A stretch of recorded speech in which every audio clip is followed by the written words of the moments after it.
بسم الله الرحمن الرحیم. نن زمونږه ویډیو د په اکټیو پیسو وایس کې درېمه ویډیو ده. د دې نه مخکې موږ دوه ویډیوز اپلوډ کړي دي. نن به موږ وایو اومیشن آف دی سبجیکټ رول. اومیشن آف دی سبجیکټ، اومیشن څه ته وایي؟ ختم کرنا، ختمول. نو سبجیکټ د ختمولو څه رولز دی به نن موږ وایو. موږ سره پس نمبر سنټنس دی د ډاکټر هیز ایگزاماینډ د پیشنټ. نو د دې پیسو وایس چې موږ جوړو موږ وایو چې د پیشنټ هیز بین ایگزاماینډ. موږ به دا وایو. موږ به تینا سبجیکټ چې دی د ډاکټر به تې موږ څه کو اومیټډ کو. د دې دپاره څه رولز دي چې هغه رولز موږ سره څه دي مخکې راځي. ویل نون سبجیکٹ وہ سبجیکٹ جو کہ ساری دنیا کو نان ہو. مطلب ویل نون سبجیکٹ موږ هغه سبجیکٹ ته وایو چې هغه ټولې دنیا ته چې دی ټول آل اوور د ورلډ چې دی هغه نان یا ټولې دنیا ته چې دی پته. لکه موږ وایو چې کلاس ټیچر، نو د دې مطلب ټیچر که نه. کار ریپیر، نو یې ته موږ څه وایو؟ میکینک ورته وایو. ای ټي سی داسې ټول چې دي نو دا ټولې دنیا ته داسې سبجیکٹ چې دی هغه پته ده.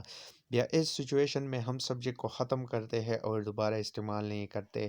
ویل نون سبجیکٹ چې کله راشي نو په دغه سچویشن کې موږ سبجیکٹ څه کوو؟ ختمو او بیا یې دوباره موږ نه استعمالو. کم سبجیکٹ کم چې ټولې دنیا ته پته وي ویل نون سبجیکٹ دي. لکه موږ دې ځای وایو چې د پیشنټ هیز بین ایگزاماینډ، نو دې ځای کې به تاسو ته پته لګېدلي، دا به ټولې دنیا ته پته لګېدلي چې د پیشنټ ایگزاماینډ کول څوک کوي؟ نو هغه ډاکټر کوي. دا ټولې دنیا ته پته ده. موږ اوس وایو چې د پولیس کیچ د تیوز. دا چې دی په یو پاست ټیسټ کې راغلی و.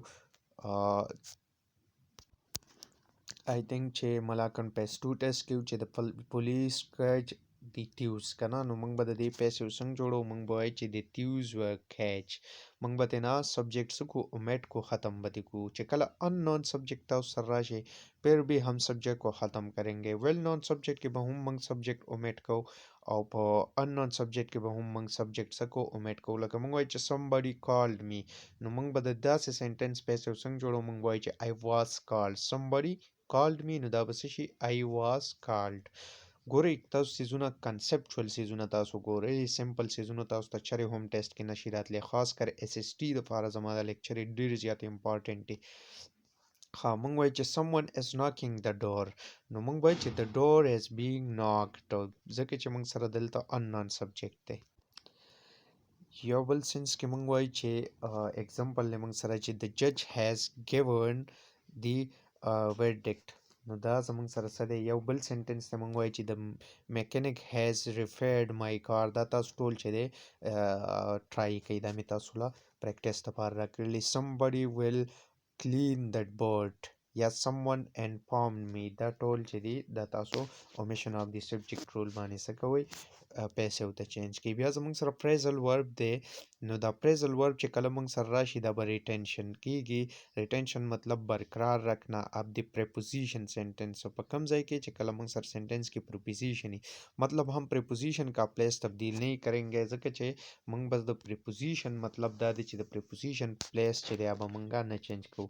موږ پریزل ورب څه ته وایو؟ چې موږ سره ورب راشي پلس پریپوزیشن راشي دې ته موږ پریزل ورب وایو. لکه لوک موږ سره ورب دی افټر پریپوزیشن دی، نو لوک افټر چې دی دا زموږ سره څه دی؟ پریزل ورب دی. نو دا به څنګه چې دی ریټن کیږي؟ نو دا به داسې کیږي لکه سنټنس ته تاسو ګورئ I shoot for the ډاکټر که نه. نو دا ټمپرري دپاره به موږ فار ریموو کوو، موږ وایو چې ډاکټر was shoot for by me، دا شو. یا موږ وایو چې she has brought up 5 children، نو موږ وایو چې 5 children have been brought. نو ګوره د اپ نه بعد چې دی دا ټول ځای به په خپل ځای پاتې کیږي.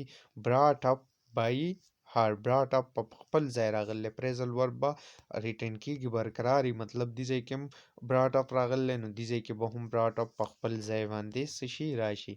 نو دا مې تاسو له پریکټس دپاره راکړي. they have blown off the building، په دې کې پریزل ورب څه دی؟ blown off دی، نو دا په خپل ځای برقرار پاتې کیږي. یا she look after، look after چې دی نو دا موږ سره څه دی؟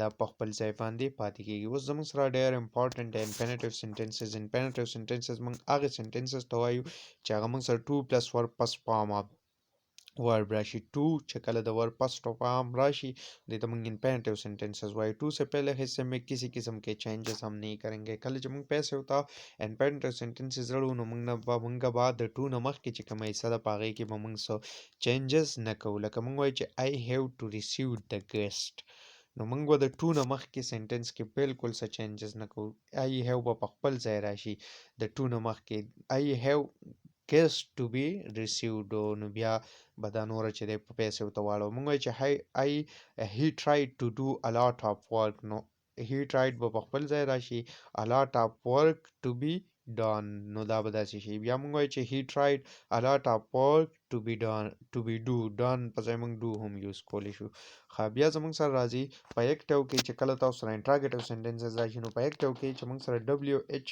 ورډز راشي نو هغه به موږ پیسې کې هم WH ورډز ته چینج کو او چې کله تاسو سره هیلپینګ ورب راشي نو هیلپینګ ورب په پیسو کې په خپل ځای راځي نو سبجیکټ په ابجیکټ ته چینج کیږي دا تاسو په لوب 3 فارمولا باندې چینج کول شي یا به موږ سره مین ورب د نو مین ورب په مین ورب راشي بیا بای راشي بیا به سبجیکټ راشي نو دا د دې اکټیو د چې کله اکټیو کې داسې راشي نو پیسو کې به داسې راځي دا فارمولا ده انټروګیټیو سنټنسز ترازو انټروګیټیو سنټنسز کې موږ وایو چې هاو ډو د مسلمز سلیبریټ عید نو موږ وایو چې how was Eid celebrated by the Muslim یا موږ وایو چې why have the protesters burned the car نو موږ وایو چې why have the cars been burned by the protesters دا به څنګه اړه وګوره په دې کې ټایپ 1 د اوسې فارمولا رولز ار سوایو په دې کې چې کله موږ سره په ټایپ 1 کې جس کې سٹارټ میں how when why where what which آ جائے مطلب دا تاسو سره په سٹارټ کې راشي د سنټنس how when why where what نو دا which دا به نه چینج کیږي خو که تاسو سره جس کې سٹارټ میں who آ جائے تو دا who چې تاسو سره په سٹارټ کې راشي دا به چرته چینج کیږي by home ته یا تاسو سره په سٹارټ کې home راشي نو دا به چرته چینج کیږي دا به who ته چینج کیږي دا تاسو یاد ساتئ چې کله تاسو سره how when why where what which راشي نو دا به not چینج کیږي که تاسو سره who راشي نو به by home ته چینج کیږي یا که تاسو سره home راشي نو به چرته چینج کیږي به who ته چینج کیږي ښه اوس ګورئ بیا زموږ سره ورب دی نو د ورب زموږ سره یو سمپل ورب دی یو کمپاوند ورب دی چې کله تاسو سمپل ورب څه ته وایي هغه ون وړي لکه is am are will shall have has او کمپاوند ورب هغه ته وایي چې هغه ټو یا مور ورډز لکه will be will have will have been دا کمپاوند ورب دی जब भी compound verb आता है तो हम इसको ब्रेक करेंगे एक हिस्सा ऑब्जेक्ट से पहले लगाना है जबकि दूसरा हिस्सा ऑब्जेक्ट के बाद लगाना है چې کله موږ سره compound verb راشي نو موږ بریک کوو یو حصہ چې دا د object نه مخکې لګو بل حصہ به د object نه بعد لګو نو راځو اوس په نه questions کو who has printed the wall نو ګوري اکټیو کې موږ سره who راغلی نو دا who به چرته چینج شي by home ته به چینج شي که نه نو پیسو کې به موږ وایو چې by home بیا helping verb راغلی نو helping verb په خپل ځای راشي نو who has دی نو by home has راغی دی به راشي دی په خپل ځای راغلی نو بیا زموږ سره main verb دی نو په کته کې موږ سره main verb نه راځي موږ سره به object راځي نو by whom the wall have been painted بشي یا who has invited the guest نو by whom have the guest been invited بشي ها نور چې دی تاسو په خپله باندې کولی شئ لکه FIR ته موږ فسټ انفارمیشن ریپورټ هم وایو تاسو یاد ساتئ دا یو جنرال خبره وه لکه اکټیو کې کله موږ سره هوم راشي هیلپینګ ورب پلس سبجیکټ پلس مین ورب راشي نو په پیسو کې څنګه په پیسو کې هو هیلپینګ ورب مین ورب بای سبجیکټ لکه موږ وایو چې هوم هیز دی پرنسپل awarded نو چې دا موږ پیسې وتړو موږ به چې who has been awarded by the principal home वाले सेंटेंस में हम split verb नहीं करेंगे नहीं होगा पर home sentence के बस स्प्लिटिंग वर्ब नहीं लिखा home has the principal awarded no मंगवाई चे who has been awarded by the principal home has the teacher fined no home who has been fined by the teacher ها بیا ان شاء الله په نیکسٹ ویډیو کې دا ویډیو کې اکټیو پیسو ټول ختم شو په نیکسٹ ویډیو کې موږ ان شاء الله ډایرکټ انډایرکټ کو ډېر امپورټنت رولز به ډایرکټ انډایرکټ وایو او که ویډیو مو خوښ شوی ویډیو سره لایک کړئ چینل هم کني سبسکرایب کړئ چینل سبسکرایب کړئ او د اکټیو پیسو نه مخکې هم دوه ویډیوز اپلوډ شوي دي دا درېمه ویډیو په دریو ویډیو کې اکټیو پیسو چې دی دا ختم شو تھینک یو